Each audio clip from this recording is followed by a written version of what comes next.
Hey guys, it's me again with another review of another 80s horror film, Bloody Birthday. Don't know if you can see that clearly, Bloody Birthday. And to be honest with you, well, let's go on with the specs first. It stars Laurie Leffin, Melinda Cordell, Julie Brown, and Susan Strasberg. Special appearance by Jose Ferreira. And it stars Michael Dudikoff in the bit part as the boyfriend of Debbie's older sister, Beverly, basically. Um, So basically, this is the Blu-ray. The film was released in 1981. It's 85 minutes long. The Blu-ray has an audio interview with director Ed Hunt, Don't Eat the Cake, an interview with star Laurie Leafin, and a brief history of slasher films. I haven't watched that yet, the brief history. So basically, it starts off during a eclipse. A doctor is called to the hospital and delivers three babies in 1970.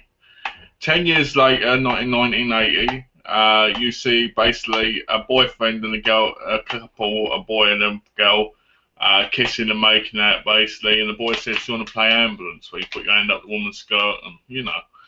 So they all of a sudden get horny, and they decide they want to. They decide they want to get in a grave, a dug grave, and have sex in it. I don't know why, but you know, maybe because they're creepy, because they're at a cemetery, and basically the guy gets hit with a shovel in the face multiple times.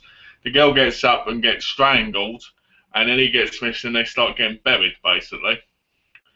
Then you see little Timmy sneak in the window, and he knocks over a knife, and that's when you meet the female character in the film, Joyce, his older sister. And you question where he was because where the killings happen. Well, later on, basically, you get to meet the three kids whose birthdays are on the same day: Debbie, Curtis, and Stephen. And then all of a sudden, you start seeing these people. They're basically killing people, and the killings happen. And Curtis, Stephen, and Debbie are the ones behind it. And it's a very slow film. There's not any real gore in it or any real horror in it. I mean, I guess if you're scared of kids killing people, then yeah. But other than that, it's a little bit cheesy. You don't ever really believe that Debbie or Stephen are dangerous. The guy who plays Curtis is amazing. I mean, he's got that smirk on his face. He looks like a psychopath. He acts like a psychopath. He's wonderful. I really, really like the boy who played Curtis. It was the whole reason I kept watching. Debbie, who's the ringleader, really is not that intimidating at all.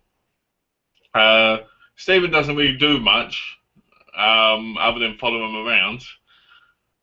There's some good kill scenes. Like there's a kill scene with a bow and arrow where an arrow goes through a hole and gets one of the people right in the eye, which is pretty good. Um, the sheriff being beaten and then basically saying he got killed by a skateboard was ridiculous. People did have autopsies back there. Didn't know what happened more.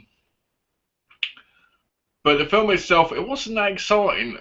To be honest with you, it was quite disappointing. The cover makes it look better, and I expected a lot from it. I mean, the woman who played Joyce, she was great. I enjoyed her and Timmy's relationship. Like, there's a bit where Curtis locks Timmy in a freezer, and he gets out of it, and Curtis is like, "I didn't do it," you know.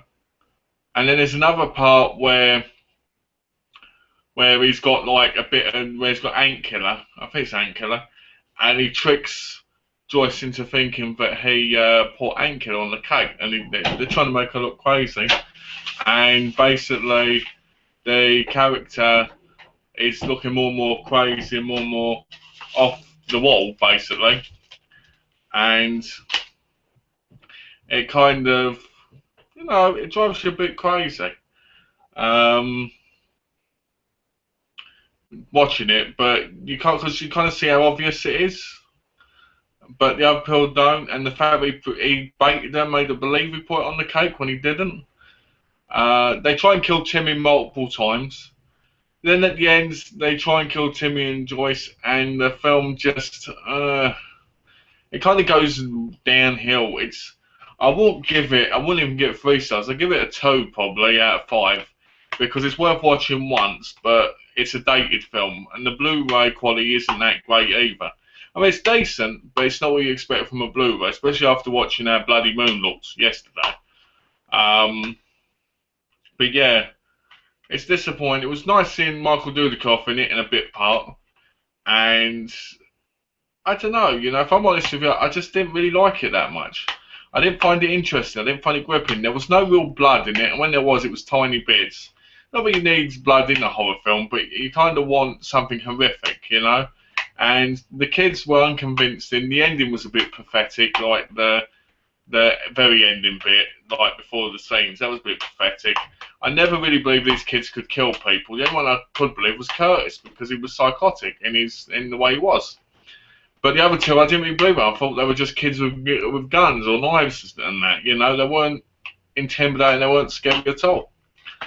If you do watch Bloody Birthday, watch it for the guy who plays Curtis.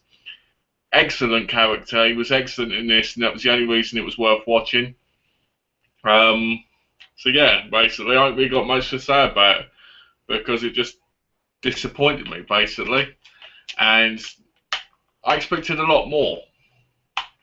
So if you want to pick up a good movie, don't pick up this one. If you want to pick up a movie just to watch to get you through a horror season like Halloween or something, watch Bloody Birthday. I'm sure there's people out there that love this film and think it's excellent. I found it a bit dull and I found it disappointing. So thanks for watching and look forward to my next review, which I will not tell you. Don't know why I brought that up, but anyway. Thanks for watching and take care. Have a lovely day.